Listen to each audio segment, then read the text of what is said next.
Independent thoughts, independent life. This is Chad Benson. We have to have a story to tell America. This is the virus versus us. This is not the virus versus one group of politicians versus another, one regional area against another. This is us versus the virus. I said yesterday that we are entering this period that I call COVID hell. The message is, how do we get through this? We need FDR moments right now. We need fireside chats. We need somebody to tell America, this is what in the hell is going to happen. And this is what we got to do about it in a way that they believe it, they understand it, they feel it, and they see that somebody's trying to lead them. That right there is Dr. Michael Osterholm, who's one of the advisors for Biden as far as the coronavirus goes. And I'm going to tell you guys this right now. His plan, if he gets his way, is a 4 to 6 week lockdown where the government funds everybody's life, apparently.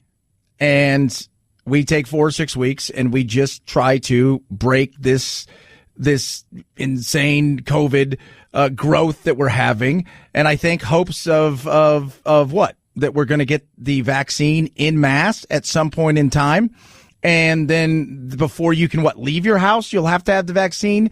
I'm a hard pass on this one. I got to be serious. So while we all want all Americans to be vaccinated eventually, we're going to have a hard time getting some groups maybe at the highest risk. And so we have an urgent need to begin educating the public about these vaccines, what they can do, what they can't do, about their safety. Again, telling a story. We need to tell a story. We can't go from day to day, from crisis to crisis. How are we going to get to the point of protecting our country and the world? It's going to be getting to vaccines that are safe and effective, and it's going to take a while to get there. So can we all just agree that when I talk to a lot of people towards the middle to end of the voting cycle, if you will, 2, 3, 4, 5 weeks before, the fear had changed to, I'm not worried about my health. I don't want to give it to somebody else, but I'm worried about what this election may bring as far as the economy goes. And one of the big fears for a lot of people out there is what? We're going to have another shutdown. Now, we live in a democratic republic, which means we have 50 republics, 50 little countries. Those 50 countries are controlled by their governors, essentially their presidents.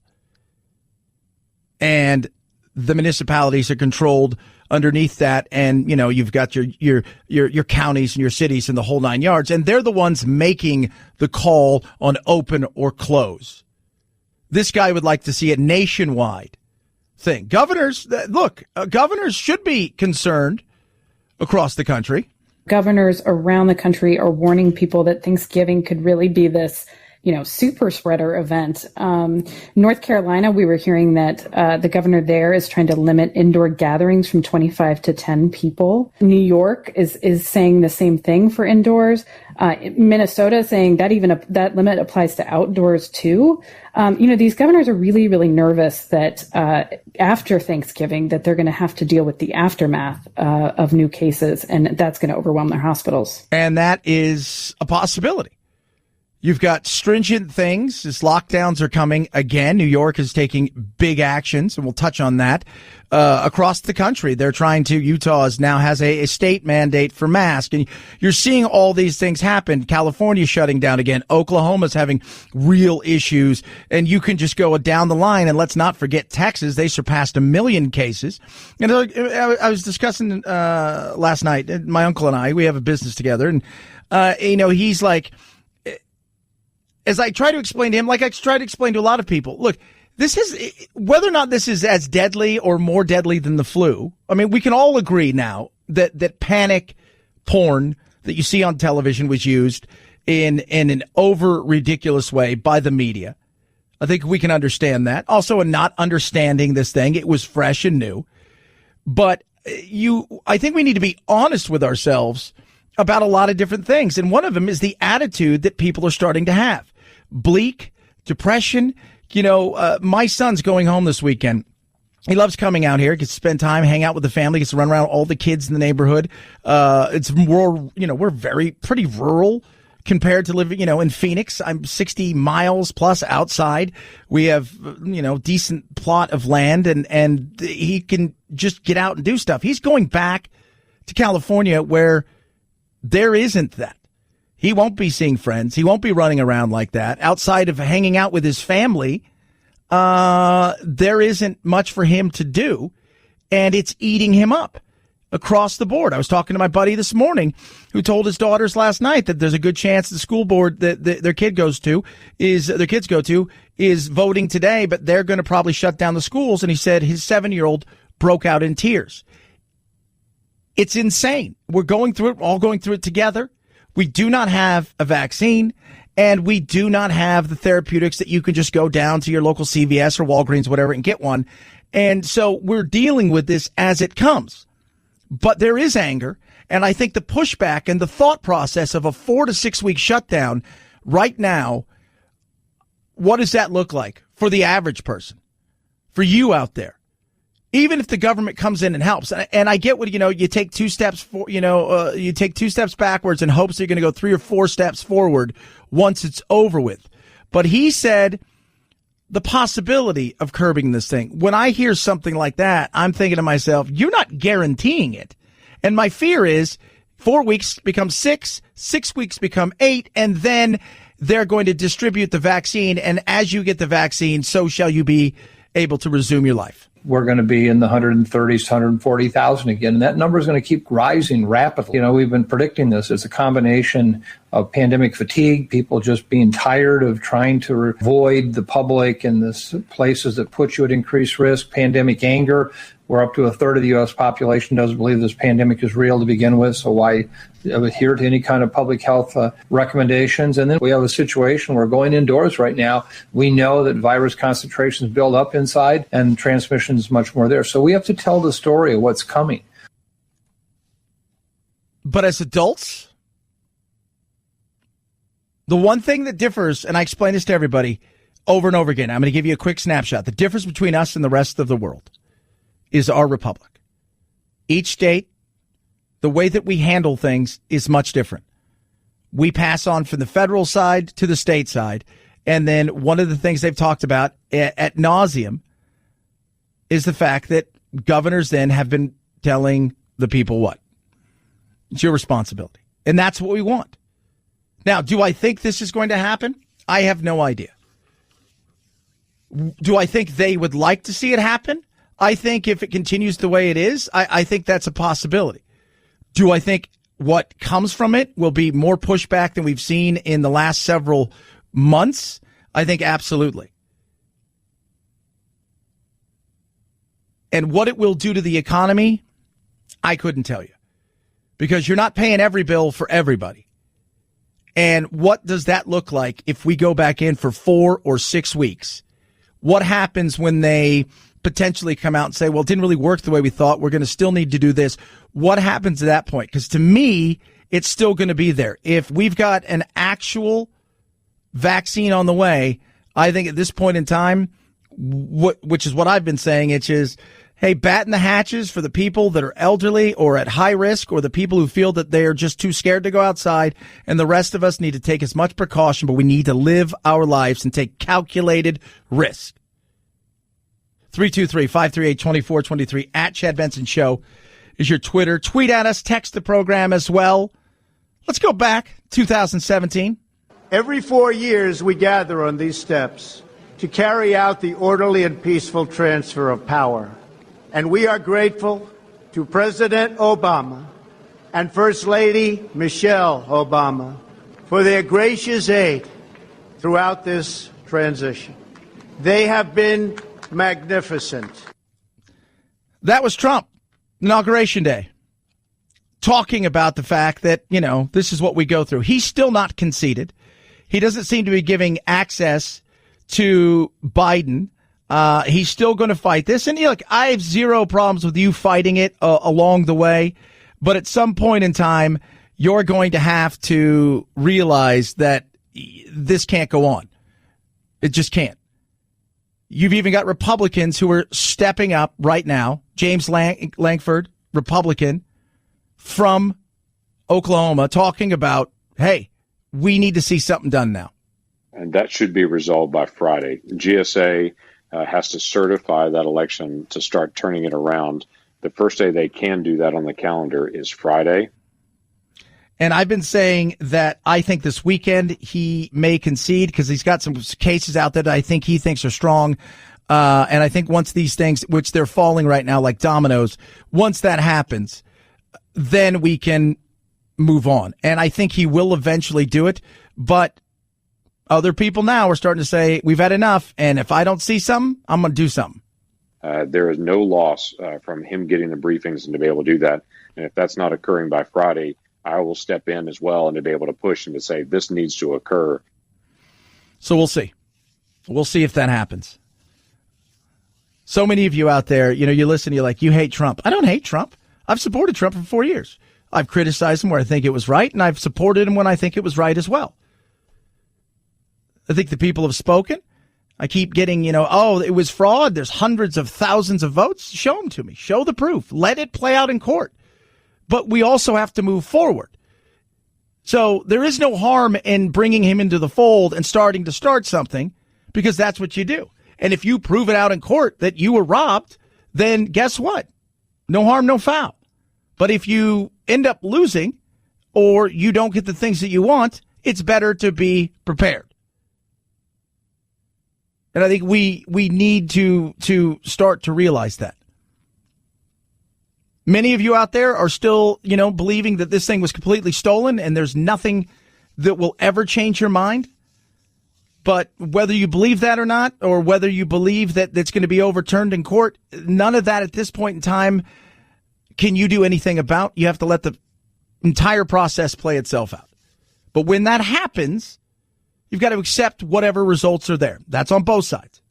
323-538-2423 at Chad Benson Show is your Twitter. Tweet, text, love hearing from you. HelloFresh has a great Black Friday deal for you. America's #1 meal kit delivered directly to your door. Contact-free, sourced directly from growers. It's awesome. Each week, 22 weekly recipes. Chefs curate this, put this together.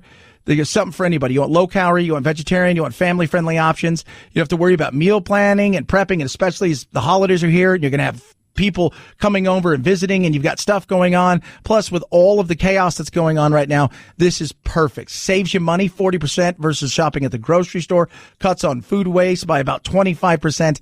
And you can get the meals ready within about 20 minutes or so.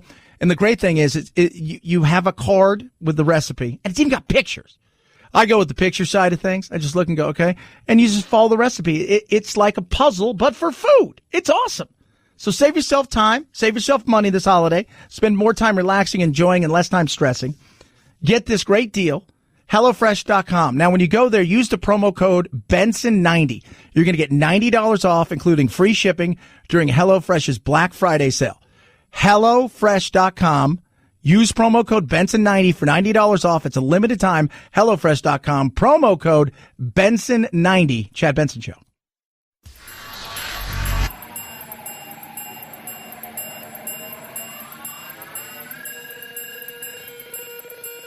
Set Chad straight. Text the show, 323-538-2423. That's 323-538-CHAD. Someone has to do it. Might as well be you. The Chad Benson Show. It was the sandwich that went viral before viral was a thing. Come and get it. Now McDonald's is bringing back McRib for a limited time starting December 2nd. The barbecue's on at McDonald's. It's going to be the first appearance of the boneless pork rib sandwich with slivered onions and pickles in about 8 years. McRib's become an elusive prize for devotees who scour the internet for reports that it's back on the menu at Mickey D's, even for a short amount of time. It also helped launch the McRib Locator, a website to spread the word. Yeah. Now, I don't think I've ever had a McRib. It's weird because I love me some ribs, but I've never had a McRib. But it doesn't mean that I won't try it this time. I believe I will try a McRib. So they said the reason they're bringing this back is because we've had a tough year, and they know how much people absolutely need a little something, and people get excited about the McRib. and I'm all for it. I think every once in a while, you know what we do need? We do need a little pick-me-up. I think we do. And McDonald's, earlier this week, you gave us the awful McPlant, which you couldn't even come up with a better name, which is your new alternative burger that is supposed to, it's meatless. To me, I don't get it. I don't go to McDonald's for that. I go to McDonald's because it's quick, it's convenient, and I know exactly what I'm going to get. And I come here because I do eat meat. That's why I come here. And I've always gone back to, if it's that important to eat vegetarian, then why do you make it taste like a burger? Just asking a fair question, I think. 709,000 weekly jobless claims is historically high, but the lowest figure since March, when the coronavirus began strangling the U.S. economy. Any healing in the labor market, though, may be short-lived, since infections in the country are at an all-time daily high, and states are moving to reimpose restrictions. The increasing caseload could also affect consumer behavior when it comes to shopping, eating, and traveling. Which is huge. This time of year, obviously shopping, holidays are here. Traveling, holidays are here. And eating, holidays are here. You guys get where I'm going? Fourth quarter is important for retail, restaurants, hotels, travel. Holidays are here. The whole thought process is we believed by now we would be out of this thing. And, we may not be back to normal, but we thought we would be through the worst, and that the third quarter would be huge, and that the fourth quarter would be pretty good, and that at the end of the year, GDP-wise, we had shrunk, but not a ton compared to where we were in the second quarter. Now, with spiking numbers, that's going to throw a wrench into this. And the thought of potentially having a national lockdown for 4 to 6 weeks, which I don't know if that'll happen because I think the states will push back on it, would be insane. So we've got to start asking ourselves as we move forward. More and more people now are concerned about how is this going to affect me in every aspect. Oh, you only care about money. No, people care about food. They care about where they're going to live. They care about a lot of things. It's not just about the money, but the money pays for those things. 323-538-2423 at Chad Benson Show is your Twitter. Chad Benson Show.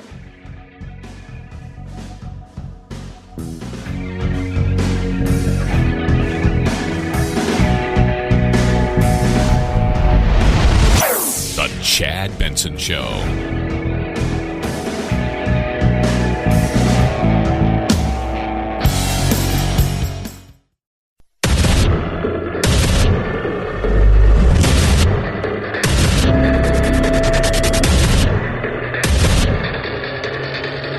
Independent thoughts, independent life. This is Chad Benson. Voter fraud everywhere. If you voted, it's fraud. Yesterday, one of the lawsuits is being brought up in Nevada for two dead people that voted. Well, Chad, that's got to be voter fraud. Well, one of them, they figured it out. An older woman and her mother, I guess they lived together. She was much older, and she passed away. The daughter filled out her, there was 2 ballots, but she filled out her mom's, didn't know, was confused, sent it in. They sorted it out. The other one, supposedly the lady's dead, which looks like she is, but everything on there matches up, the handwriting, all of that stuff. So they're checking into that. Now, he's behind by 36,000, Trump is. So in Nevada. So unless it's a 37,000 vote that this one lady had. Now, it's everywhere. But we know that. And the big places that everybody's focusing on, you can forget Nevada. They're doing a hand recount, which is the law in Georgia when it's that close for the presidential race in Georgia. So they're doing a hand recount. Arizona, there's just not enough out there for Trump. He would have to win 80% of what's left, and it's just not going to happen. So then you got Pennsylvania, and you have Michigan. So this is a poll worker that was on with Laura Ingraham the other night describing they had to hide her face. They had to disguise her voice because, as we all know, they have campaign assassins. I don't know if that's true. I made that up. I think you guys know that. A little sarcasm there. But the thing that really brought attention to this is is the voice that they went with in the disguise It's, just take a listen. I went out to go for a walk on my break, and I probably had a 150, 175-foot stretch. So she's very descriptive, the alien is. I can't believe that this is taking place. We have gone on a walk and did this. Where I was walking, the Biden van was parked along this stretch, and I was walking to it, so about 150 feet, I was walking, and I could see these people hand over what appeared to be white envelopes. Just hand over onto... Why's it got to be a white envelope in your true story? Just hand over onto this table, and as I got closer, the envelopes were being torn open. There were two people dropping the envelopes, and two people ripping them open and turning and facing the van and drawing on them or marking them. And as I got closer, as I was walking, they would put... I just can't take it serious anymore. By the way, why didn't you take a picture or film this? Don't tell me you don't have a phone. Nobody leaves their phone anywhere. We'll go over this again. Producer Phil, you leave your wallet at home, you leave it at home. If you leave your phone at home, what do? Going back for my phone. Thank you very much. If I saw something that was untoward, I'm going to get the phone and taking a picture. Well, some of these places you're not allowed to have your phone. I get that. But my car's out there. I didn't not bring my phone with me. Right? Like my car. It's not like if they're doing all of these things, why no picture? And by the way, first of all, I'll just don't buy this. We could play with her voice. What else should we do with her? We can do other things. Should we generate some effects? Have some fun? I think we could. We could pitch her deep. That'd be nice, right? We can modulate and we can compress. We can echo. Oh, there's all kinds of things that we could do with this voice. I love that. But I'm just not quite sure that I'm buying all of what she's saying, right? Maybe we'll make her a little old-time radio. I went out to go for a walk. Chad, that's not very nice. You should be taking this serious. I am taking it serious. And look, for all of you out there who think I don't like the president, here's my thing. All I'm asking you for is proof. Well, there's proof everywhere. Show me the proof in court. That's what I'm asking. This was silly. It could have been a Saturday Night Live skit. It should be a Saturday Night Live skit. How do I know you're really a poll worker? Those are fair questions to ask. Then you've got all of the other things that are out there that people are talking about when it comes to fraud, and you debunk them. Yesterday, somebody sends me something that says, did you see that 95,000 people voted for Biden, and it was zero? It was something in Atlanta, and he sends me these things because Sarah Huckabee Sanders had put this out there, and Steve Cortez, who works with the Trump administration, and the National Review debunked them in 2 seconds, talking about, yeah, you know what? Trump, these people were Republicans who voted party line down the ticket except for Trump. And they debunk the whole thing. But people run with it. And then when you answer them back with that, then they disappear and they come back 10 minutes later with a different conspiracy. It's nuts. The postal worker's a big one. Let's begin with a postal worker in Pennsylvania who claimed he was told by his supervisor to backdate mail-in ballots. The postal worker has now recanted that allegation, telling federal investigators the claims were not true and signing an affidavit admitting that. We should note that since then, this postal worker has put out a video with the right-wing group Project Veritas in which he denying the allegations. So audio recordings show the postal worker recanting ballot tampering. Already at this point, I'm not sure I'm buying into what you're trying to sell here. So you've gone from one direction to the next direction, from one direction to the next direction, because I think you're starting to realize you've got some issues here that you're going to have to answer for. And if you lie, you will pay a heavy price for that. What about some of the others?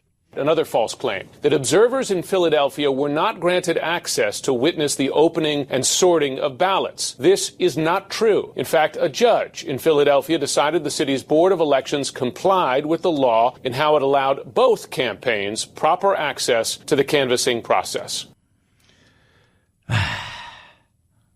That's a lie. It's not true. Now, there were issues about how far away and those were a few of the issues. Those things were settled. But we're not done yet. And, of course, the ever-popular, the dead. Next example. The president's supporters are circulating a list which claims to show cases of ballots in the state of Michigan being cast in the names of dead people. 37 of the people listed are indeed dead, but they did not vote. 5 of them are alive and voted legally, according to public records, and 8 are alive and did not vote. The Department of Homeland Security, run, we should note, by Trump appointees, yesterday debunked rumors of dead people casting ballots in this election, saying that there are a number of voting integrity measures already in place to protect against that very type of ballot fraud. Now, can there be issues? Absolutely. There can be issues. Can there be nefariousness? Of course. To the tunes of hundreds of thousands of votes that would swing a presidential election, got to show me proof. You do. You absolutely have to show me proof. And I get that people get mad but here's the way I look at this. Funny thing is, people I like the fact that you can be fair and balanced, Chad. That's journalistic. I'm not a journalist. I'm an opinionhead. And the beauty is I can criticize both sides because that's what we should do. All I'm asking for is show me the proof. And if you prove it in court without any certain, this is it. Look what they did. The Democrats will have hell to pay like you could not believe. This could single-handedly destroy the next several elections for them across the board. But you have to have proof. Sorry.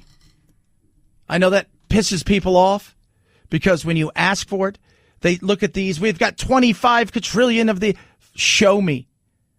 Go and I know it hurts. People don't want to go look because what's happening is they're debunking their own belief system. And when you debunk your own belief system, you go in there and you see that this isn't real. Then you feel like I've been lied to. And then go see. I thought about it this morning. I thought about, you know what? I'll show you how easy it is to fool people. I bring somebody on. I do 1,000 voices. Bring somebody on. Fake the voice, and I know people out there would buy it. It's that simple. Show me all of the proof. Show me the real proof. And we have this assumption, too, that everybody that is cheating, if that's going on everywhere, that like the Republicans couldn't do that. Do you really believe that? 323-538-2423 at Chad Benson Show is your Twitter. Tweet at us, text the program. Do love hearing from all of you. So, Rough Greens. I love the fact that my dog Doodle is living in a great life. So we've talked about my dog Doodle. I won't, bore you with the details. Let's just say his hips were so bad we thought about putting him to sleep. We tried everything. Then we tried Rough Greens. It's not dog food. It's a supplement. You sprinkle it on your dog's food. What happens? It brings your dog's food to life, which is fantastic. Because it's got vitamins, vegetables, minerals, omega-3, 6, 9, probiotics, all of these things your dog's food's lacking. And we started to see a change after about a week. After about 10 days, it was totally just like, whoa. And here we are about 7 months into this thing, and it's amazing. I give it to my puppies as well as Doodle, who's much older, and it is truly incredible. Here's what Rough Greens is doing. Right now, they're going to give you a bag for free. It's a $30 value. It's free. You go to roughgreens.com/Chad, ruffgreens.com/Chad. When you do that, you just pay shipping. They send you the bag for free. They're putting their money where their mouth is. It's the Doodle test. Take it. Your dogs will love it. I swear by it. Roughgreens.com/Chad to get your free bag of Rough Greens. ruffgreens.com/Chad. Do it now. Rough Greens. We make any pet food better. Chad Benson Show.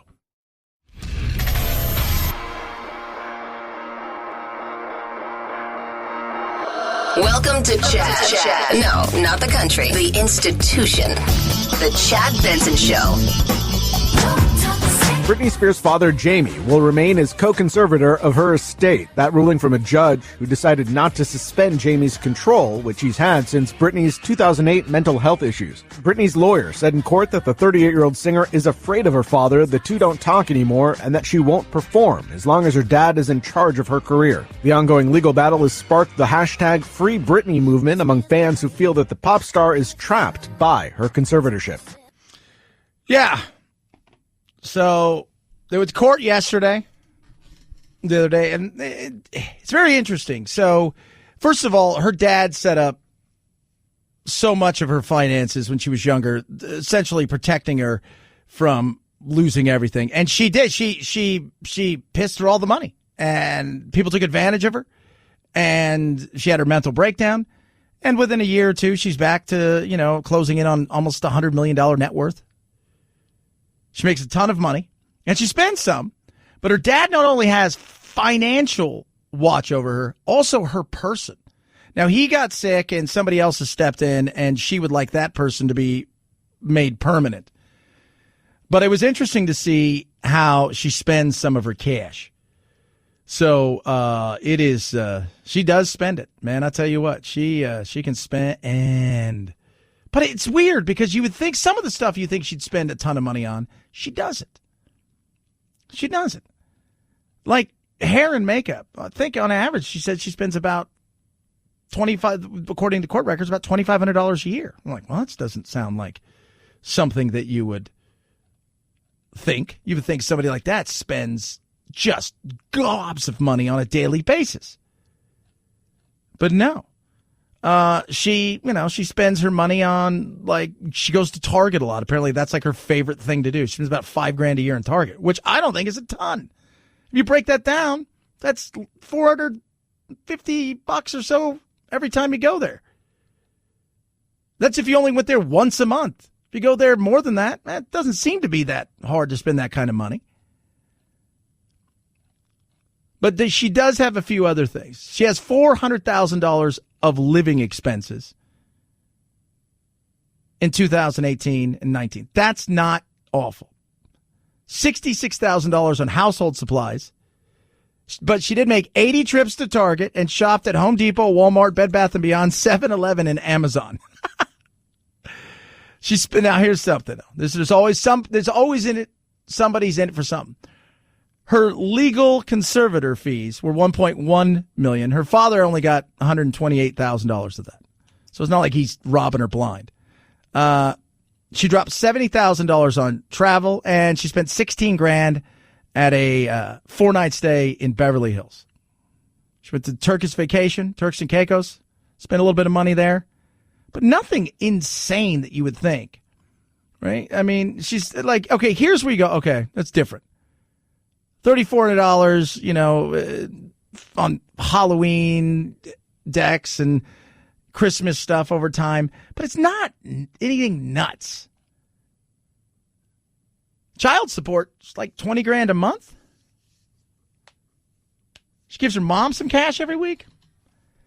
It's not like she's out just handing out cash. I think she probably did that in the past, where she spent stupid stuff. But it's got to be absolutely frustrating. But I understand it. I mean, we watched her meltdown. We talk about this, like with the Lindsay Lohans in the world and the Britney Spears. It's when the meltdown comes. Like if you have a meltdown today, a small group of people may know you have a meltdown. They have a meltdown. We watch it for entertainment, and that's kind of sad. 323-538-2423 at Chad Benson Show is your Twitter. Tweet, text, love hearing from all of you. Check this out right here. It's a brand new song from AC/DC with their lead singer, Brian Johnson, back in the fold just a little bit.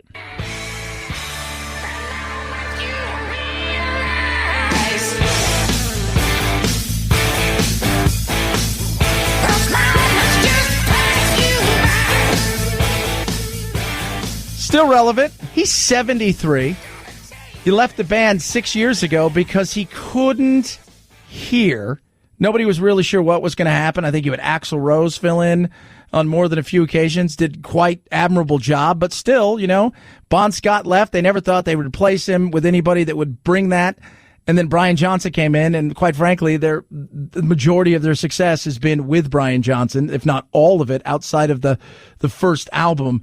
And I like him. It's very interesting, but technology has saved his hearing. In an interview, you said you'd had a pretty good run, and you kind of implied that maybe you would not be returning to singing or returning to AC/DC. I've had a pretty good run. It was the very fact that I had to stop. A terrible thing. I thought I was a very lucky man because I'd had such a good time. It wasn't anything terminal. Couldn't feel sorry for myself for long. And thankfully, technology comes along. And it's weird because he can't talk about the technology. He said he signed something that will not allow him to talk about what they did.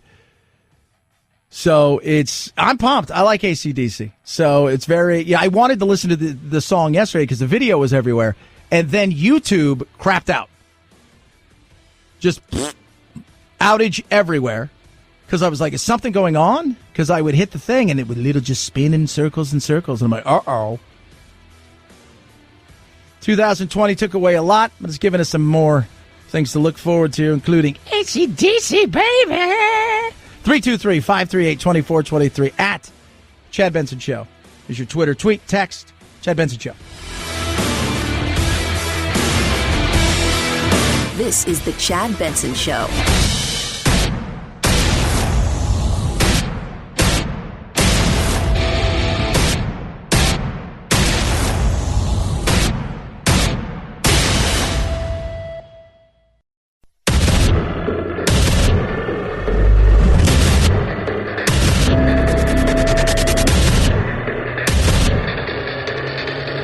Independent thoughts, independent life. This is Chad Benson. Yeah, so if we want to get together with people indoors over Thanksgiving the way that we normally do, the safest thing to do is everybody needs to quarantine for 14 days and then get tested, and then they can get together indoors. But that's not going to be practical for most people. And so that's why my recommendation is to host outdoors only, with households separated at least 6 feet apart. Bundle up in places that are cold. If it rains or snows, then set the expectation that you're probably going to have to reschedule for another day. Dr. Lena Wen paints the grim picture out there of what is going to be our very COVID Thanksgiving. So, stop everything. New York's tampering down as of Friday. You can't go out past 10, essentially, bars, gyms. And when we say, well, that sounds weird, like after 10, that's not a big deal. Understand that if you're from the East Coast, in particular a place like New York, there's a reason they call the city never sleeps. People don't go to dinner till 9 or 10. That's just kind of the way it is. The city kind of comes alive at 9, 10, 11 o'clock. And for a lot of the rest of us, it doesn't work that way. It's like 7 is dinner. 6 is dinner. So they're tamping down on bars, gyms, and restaurants.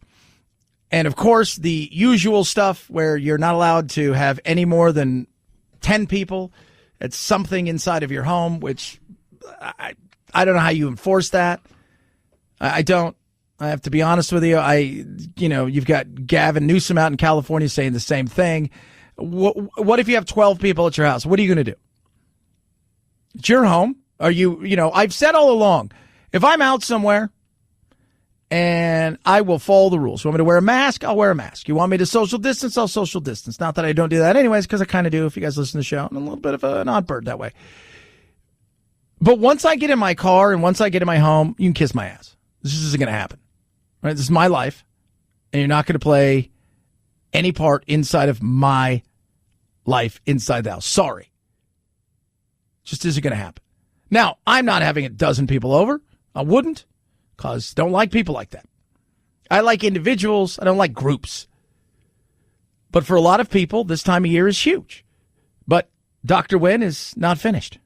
And I know a lot of people are planning travel, and I would highly encourage to limit non-essential travel right now, especially because all across the country, there is rampant community spread, and it's very difficult to be traveling from one hot spot to another and potentially bring the virus with you. Gyms, restaurants, and homes are the biggest spreader. What are you going to do? How do you stop it?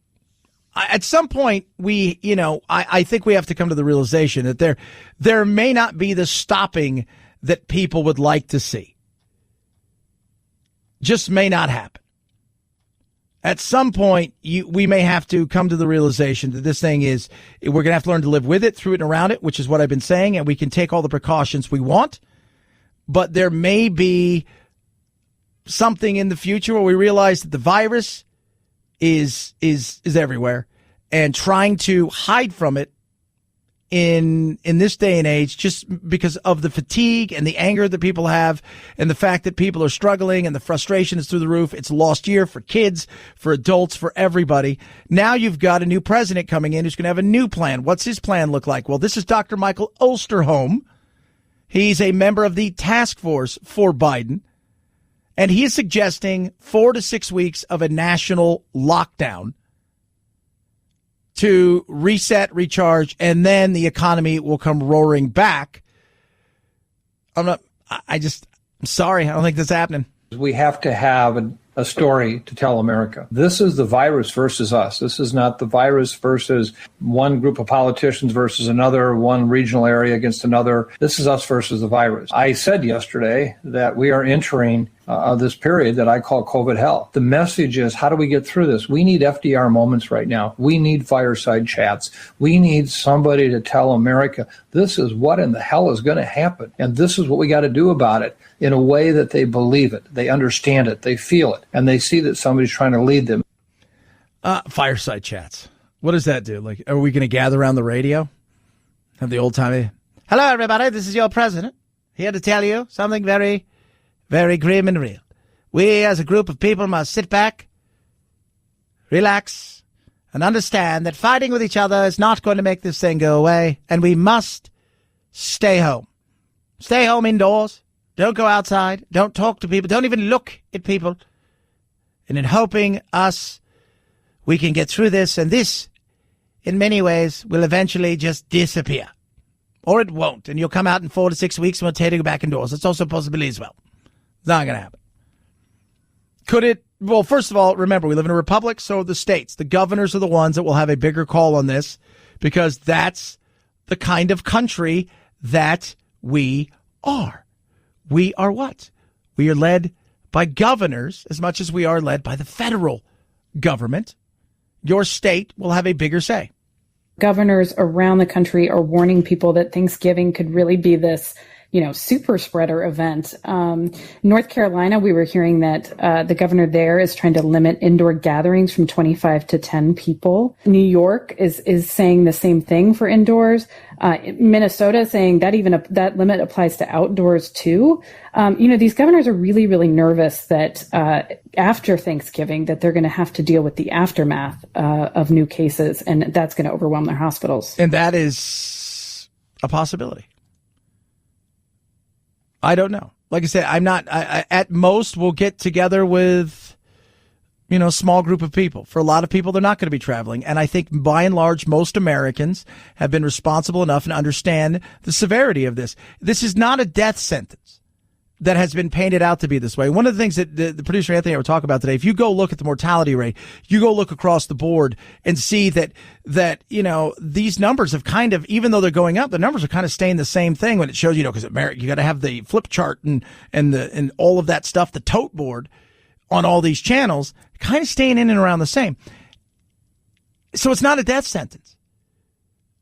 Our whole thought originally was flattening the curve. Then it was flattening the curve, and then we moved to this. And now in some places, you're hearing people say, well, once we have a vaccine, then we'll allow you guys to get back out there. I don't foresee that happening.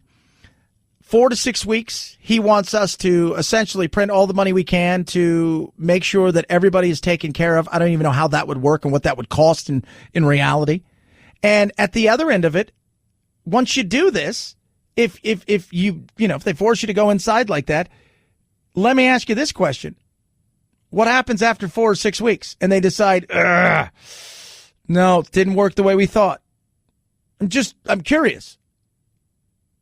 I think the best thing is the elderly, people who have comorbidities, people, some of those people out there who are just they're terrified. They stay indoors. We do the best we can to protect them, and the rest of us learn to live with it, through it, and around it.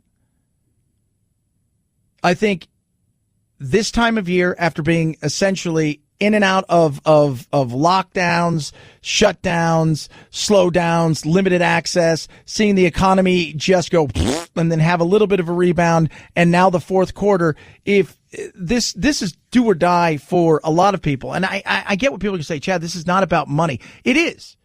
Because without that money, people are going to starve. Their businesses are going to fall apart. Somebody wrote me and said, the virus will destroy the economy if nothing is done to contain it. Sick and dead people and those trying to avoid the same don't spend money. Money can be regained. Death is permanent. And I just say, spoken like people who have no skin in the game. If you're watching your business crumble, if you're seeing your livelihood destroyed, the things you worked for destroyed, it's easy to walk away from something that where you've got no emotional tie. But I'm thinking about all the small business owners out there who I talk to on a daily basis, and many of you are and talk about it. No, we don't want to see people die. But at the same time, we're starting to realize the effects of this thing mentally on people is tremendous. Kids, it's a lost year. And seeing my son, who has to go home in a few days, devastated because he knows hanging out with his family here, running around, playing with everybody, that's all gone. Now he's going to go home and he's going to sit in his room most of the time. And the restrictions in California are much stricter, and not seeing anybody, not having that, it's eating him up. We've got to figure something out. How close are we to a vaccine? I think we're close enough that I think we're going to see by the end of this month, we're going to have one approved for emergency use, and I think they'll start rolling it out. And by mid-December, we'll have a good amount of dosages that will be distributed to the first responders and doctors, nurses, and the people who are most vulnerable. And then within a few months, I think we'll start to see it grow. And we've got Moderna coming out with one. But 4 to 6 months, 4 to 6 weeks of a potential shutdown, be tough. That'd be tough. 323-538-2423. At Chad Benson Show is your Twitter. Tweet at us. Text the program. Love hearing from all of you. I do. Speaking of family, Legacy Box. How many of you out there have a lot of stuff laying around? Memories, right? They're on film. VHS. Oh, my. Beta. What's beta? Yeah. You've got pictures that are old and dusty. You've got all of these things that are just kind of scattered, and you'd love to get some of those things off, but you're like, I can't. Legacy Box can. Super simple. It's a mail-in service, right? So you take all the stuff that you want digitized and digitally preserved, and you mail it in. You get the box, you pack, you send. Their team digitizes everything. You get the opportunity to have it on thumb drive, DVD, the cloud, all of them, and watch what happens. It is incredible. Everything is digitized by hand. Secure 8-acre digitized campus. They've got the premier scanners, playback decks. It is incredible. Your memories are going to be mastered to the highest quality. You're going to get email updates throughout the entire thing to show you where they are in the process. Makes a great gift for the holidays, and it's amazing to see your memories come back to life. My father didn't have a lot of pictures. My uncle and I were going through stuff. We had videotapes and stuff like that. We did it, and it is amazing. My family, my mom and them, we got them one for Christmas and stuff because it's just something that we just don't have the memories because so much of it is on videotape and things of that nature. Over 850,000 families have preserved their past. You do the same. Get future-proofing your memories right now. Here's a great thing. Go to legacybox.com/Benson. 40% off your first order. Boom. Buy today. Take advantage. Exclusive offer. Send in when ready. Legacybox.com/Benson. Legacybox.com/Benson. That save 40% while supplies last. Chad Benson Show.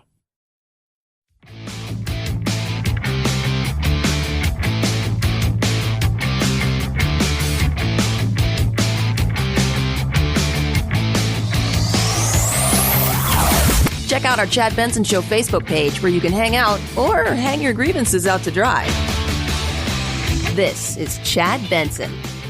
5, 4, 3, 2, 1, 0, ignition, liftoff. Now it's time to find out what's trending.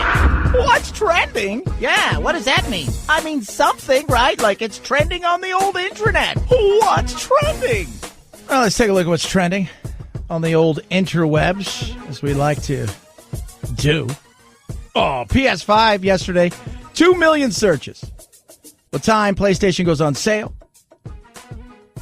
Veterans Day, a lot of that. YouTube being down, tons of searches on that one. Ron Klain, he'll be the White House Chief of Staff. The Masters. Jeffery Toobin, by the way, for those of you who don't know, he's been fired by the New Yorker for the thing with the Zoom call and the scenario. No way. Real Housewives of Salt Lake City. That's a thing. Are we running out of cities? The Real Housewives of Reno. We're into places like Toledo. Chad, I'm just like, we've gone, it started in Beverly Hills, right? And you've had a few other, New York, Atlanta. I don't even know. We're in like Hoboken. It's like where we're at now. Bakersfield. No way. Absolutely. Head on over to Twitter. Lots of usual stuff. The Masters trending over there. There was a rain delay. They're getting ready to kick it off here. Going to be excited about that. COVID risk. You can find out where the biggest risk is. What part of the country, as well, has the risk. Denzel is trending. Apparently there was a fire at Denzel's house. He is fine. And then lots of PlayStation. So you can get Walmart, Target, Best Buy. They're calling it the next generation console. This is it. The next generation. It gets no next generation-ier than this. See how fast we've just gotten away from the election? We're like, meh. And can I say something? I get a lot of crap, and I give a lot of crap when it comes to, apparently to a lot of people, I give a lot of crap. I like to be as independent, straightforward, as honest. I love to challenge myself, and if I believe something's right and I find out it's wrong, I'm the first person to call it out. But one thing I noticed is a lot of you who can't stand Trump, and I have a lot of listeners who hate Trump, a lot of listeners who love Trump. The reality is you think, well, Trump he's a big meanie, he's a bully, he's a jerk. The fact that if you go and see what took place across the country for Republicans and you look down the ballots and how well they did, understand that this was not about Trump's policies. This was about Trump. You hated Trump. That's a bit like people. That's a lot of what this is. But the fact that you want everybody to just go, well, accept this because we did. The Democrats have never accepted Trump as president. The media never accepted Trump as president. They fought him tooth and nail on everything. The headlines of the Washington Post, January 20th, 2017, was the march for impeachment begins today. So, you've been trying to undo it for 4 years. It's okay to allow them to deal with this the way that they want to. Just throwing it out there. Chad Benson Show.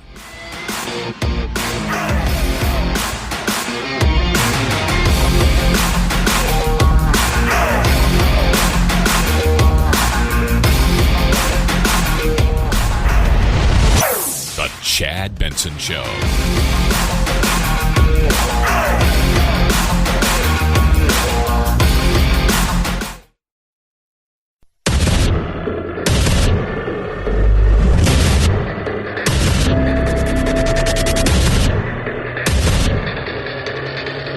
Independent thoughts, independent life. This is Chad Benson. Do you think we're going to be able to ever go back to the way things were? No. No. In what ways won't we be able to adapt? Well, I think people are going to be pretty intimidated. I can imagine people rushing out to a movie theater and sitting in a closed room, breathing in everyone else's air in the near term. Can you? Would you go sit in the middle of a movie theater? And not in the near term, but I could see it happening in a year. Maybe in a year. Depends on how the vaccine is perceived and do people take it. Dr. Phil with Jimmy Kimmel. I miss watching Dr. Phil. You don't watch Dr. Phil. I don't watch it like you think, but what I do is in the studio for my other show, we will watch Dr. Phil. It'll be on one of our things because we don't I don't watch any of the cable news crap.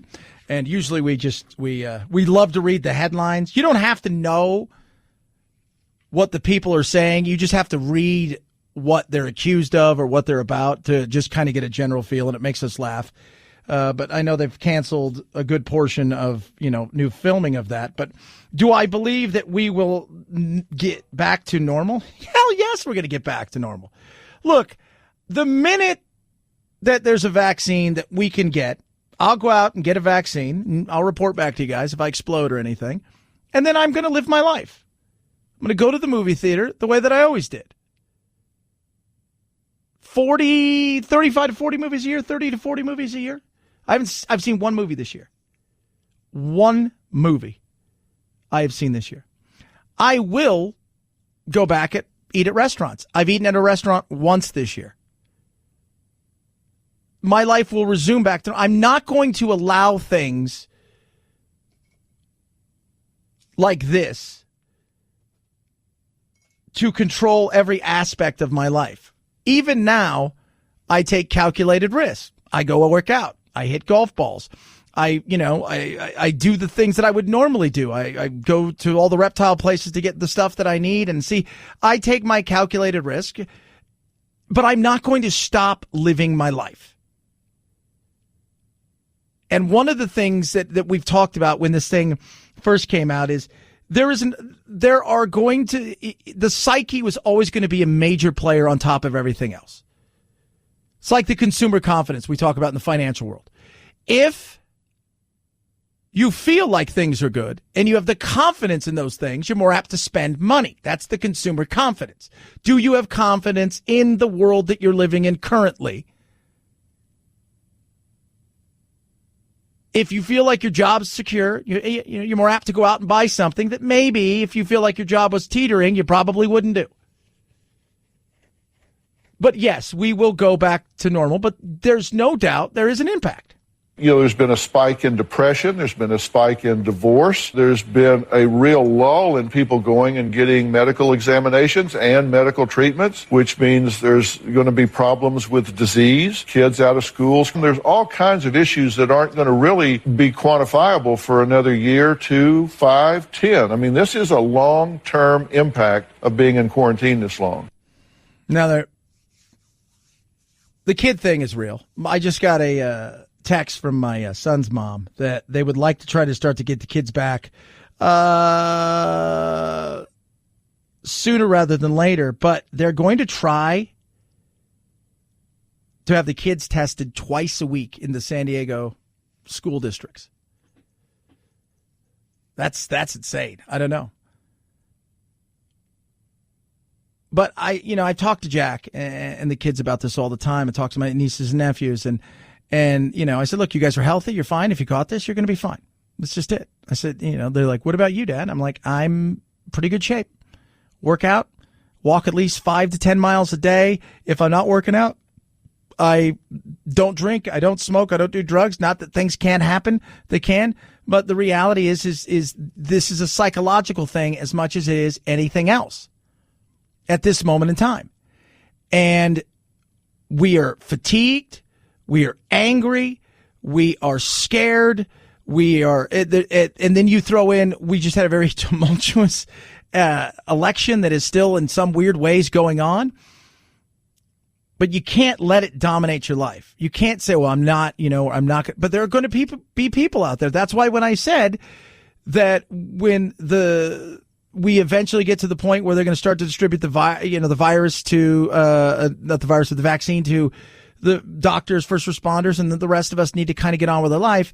There are still going to be people out there that will not have the faith that it's going to work or going to be scared to participate. And that's a you thing. I can't fix that. I get it. Totally understand it. But for me, I'm going to take calculated risk. Well, you've really painted an optimistic picture of the future, Dr. But, Phil. we can come back from it. I have a lot of people asking me about it, really frustrated with my partner. And, and I kind of give them all one piece of advice, before you judge, remember, you too are probably a piece of so get your bearings before you jump and realize who you are before you start judging somebody else. Please call Donald Trump, okay? Yeah. Please. Dr. Phil. So, we'll be fine. We're going to get through this. It's going to happen. I promise you that. 323-538-2423 at Chad Benson Show is your Twitter. Tweet at us, text the program. How about a story of election hatred? It's the Hatfields and McCoys, a.k.a. Biden supporters and Trump supporters. And this is ridiculous. Politics turning personal in one Placer County neighborhood. A Trump supporter says his family has been bullied so badly by neighbors who support Biden, he's been forced to file a restraining order against them. So think about this. He is filing a restraining order because his neighbors are bullying him over the fact that he is a Trump supporter. These are when these signs come into play here. You got a sign in your front yard. You got maybe a Trump flag. Maybe you got a Biden sign or a Biden and Harris flag. And then you realize, that neighbor supports this person or this neighbor supports that person. This is what happens when you allow politics to get ridiculously personal. Yeah, it's rare to see a neighbor dispute rise to this level where a restraining order is filed. And the family that filed this restraining order says they feel so unwelcome here. They're also ready to move. I didn't want to do this. They're making me to have to do this. Election tension. This is a civil harassment restraining order. Rockland's Michael Mason filed this restraining order against his neighbors. He says target him for supporting Trump. So, they support Trump. I get zero problem. I think all of us get, I've got people asking me, I'm a little bit more rural. Where I am, we had one person who had a giant Trump flag out, and he's got a Police Lives, the black and blue flag, and the Trump flag is down. Like the day after the election, it was down. And I had one other person who had a Trump, one of those little bitty signs, and they had a McSally sign. And the minute the election was over, the next morning, last Wednesday, it was gone, and that's it. That's all I saw in my neighborhood. And by the way, if my neighbors were huge Biden supporters or Trump supporters, I wouldn't care. But we've allowed these things to become so personal. And it's ridiculous. And this gets personal in a way where the kids, little kids, get involved. He wants them to stay 100 feet away from his home. I'm tired of getting harassed all the time. It's my kids don't want to come outside. The neighbors Mason filed a restraining order against declined to comment. Mason says his Ring doorbell video shows their children harassing his family with Biden chants outside the door. This is nuts. So they got a Ring doorbell, and if you know anything about those, what do? They record who's there, the whole 9 yards. Their little kids, the Biden supporter kids, come over and start doing crap. He says they also painted Black Lives Matter and LGBTQ chalk art outside his home. And I went down there and asked them, well, why didn't you write this in front of your house or anybody else's house? Why mine? And they just laughed at me. Absolutely insane. Sean Millard lives in between the homes in this Trump-Biden block battle. He must be stoked. He's the demilitarized zone. And is not part of the dispute. 2020 been kind of a crazy year. Rockland police responded to a call for service on the block Saturday when the election was called to help the two sides settle down. Did they call the police or did you call? I did. Political unrest on this Rockland street And now, a restraining order. That's insane. Let it go, people. Let it go. Now, well, I don't know what the rest of the story is, because you never know. Was there a dispute about something else? Did the kids hit the ball into somebody's yard? Did the kids have a fight once? Were they friends at one time? Or, how did that happen? I have no idea. But I will tell you this. This is the emotional side of things where I think we all need to take a step back and relax. You're arguing over two people that you will never meet, who have very little impact on your life on a day-to-day basis. And it's nuts. It truly is crazy that we even have something like this where we discuss neighbors fight and you're thinking about selling your home. Now, I could see, like somebody's a Christmas person and they put up all this Christmas crap like you couldn't believe. You're like, oh my God, maybe I could see that. But I think this is not just these people. It's everywhere. People destroying people's signs, people going out there and doing just the most ridiculous things. And now you got the kids involved. And what does that say? Because I bet you the way that the people are painting the Trump supporters is, well, they like Trump, so that means they're Nazis, they're anti-LGBT, they're racist. It's ridiculous. Take your chalk art out of here, all right? Or I'm going to hire an artist. We're going to do some chalk art in your front yard. And it's not going to be anything political. 323-538-2423 at Chad Benson Show's your Twitter. Tweet at us. Love hearing from all of you. Would you do that to your neighbor? I could never do that. I could never pick a friend based on their political beliefs. I could never disown a friend based on their political beliefs. What if they were real Nazis? Okay, once again, let's live in the reality that's now. And I couldn't fight with my family over this. No way. We got enough to fight about. We don't need this, right? Like, I don't need something to, you don't need something to prompt me to fight with the family, and vice versa, I'm sure. Car Shield, 24/7 roadside assistance. Rental car for free while your car's in the shop. You choose the shop. They get them paid directly. It works that simple. Christmas time's here. The last thing you want is that check engine light to come on. Next thing you know, you make a decision. Do I want another payment? You're like, I don't want another payment right now, but I'm worried. Well, if you have Car Shield, don't worry, because you have protection for covered repair. If you don't have Car Shield and you don't have a warranty, worry. Which one would you like to be? We know what you would like to be, not worrying. You get that 24/7 roadside assistance, which is great. That rental car, that's a lifesaver. You don't be doing ride shares.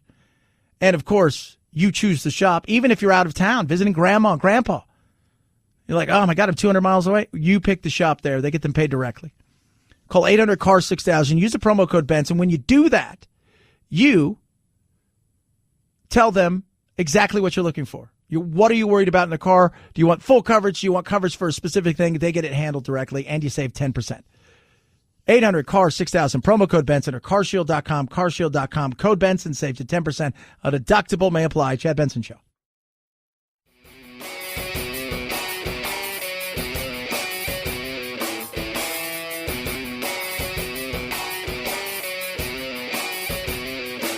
Being antisocial sucks. Hang with Chad's friends on Facebook, The Chad Benson Show. And if you just need some alone time, head on over to Twitter at Chad Benson Show. Either way, we can't wait to meet the real you. This is the key. It goes under my welcome mat in a very obvious place. Alex, why would you do that? Isn't somebody going to break into your house? Well, actually, there are a lot of break-ins in this area, and every 6 months to a year, I'll notice that the key's missing, which means people are trying. But here's the thing. It's not the key to my house. It doesn't unlock anything around here. The reason I put it down there is that if a robber finds that key, there's going to be this moment in between the joy he feels thinking he's about to get in to the disappointment, realizing it doesn't work. And I hope that there'll be a moment of reflection there where he'll think, what am I doing with my life? And maybe he'll change. Maybe. Probably not, though. Every day, Alex, TikTok, he leaves a key under a mat because he figures people are going to try to break into his house. So you're thinking, wow, that's bizarre. So he leaves a key for somebody to break into his house?